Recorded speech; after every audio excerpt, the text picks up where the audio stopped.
ניו יורק, סוף המאה ה-18. במרגלות עץ שקמה בוול סטריט מתאספים סוחרים כדי לסחור בניירות ערך. המקום משגשג בזכות הקרבה של הסוחרים זה לזה, והופך ברבות הימים למרכז הפיננסי החשוב בעולם.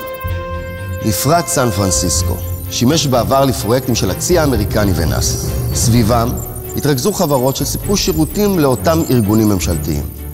יחד עם אוניברסיטת סטנפורד שהוקמה באזור, הפך המקום למה שמכונה היום עמק הסיליקון. ההיסטוריה מוכיחה ששילוב בין ממשל, אקדמיה, מרכז עסקי ותרבותי, יחד עם דרכי גישה נוחות, הופכים לסיפורי הצלחה. בדיוק כמו ברובע הכניסה לירושלים.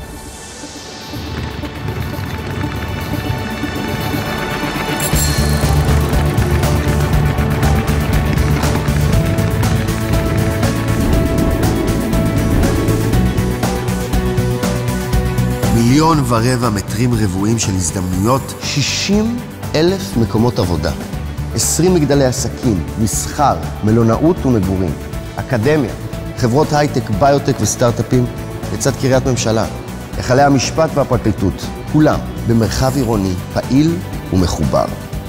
בעיר שחוברה ורושתה לה יחדיו, מתחברים ברובע אחד רכבת ישראל, 3 קווים של רכבת קלה, תחנת אוטובוסים מרכזית לצד 3 קילומטרים של שבילי אופניים ומסלולים להולכי רגל. כביש מספר 1, דרך בגין, חניון ציבורי תת-קרקעי והפרדה מפלסית בשדרות שזר הופכים את הרובע למרכז התחבורתי הגדול והמשולב בישראל. ואני עוד לא מדבר על מרחבי התרבות והבילוי המטורפים שיקומו כאן, כשגולת הכותרת היא בנייני האומה, שעתיד להיות מרכז הקונגרסים הגדול במזרח התיכון.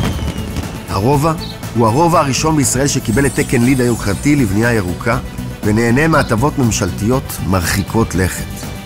ועל הפלא האדריכלי הזה מנצחת חברת טופוטק אחד, מחברות אדריכלות הנוף המובילות בעולם. אז כן, עכשיו זה הזמן של ירושלים לעשות היסטוריה. כאנשי עסקים שיודעים לזהות הזדמנויות, באיזה צד של ההיסטוריה אתם רוצים להיות?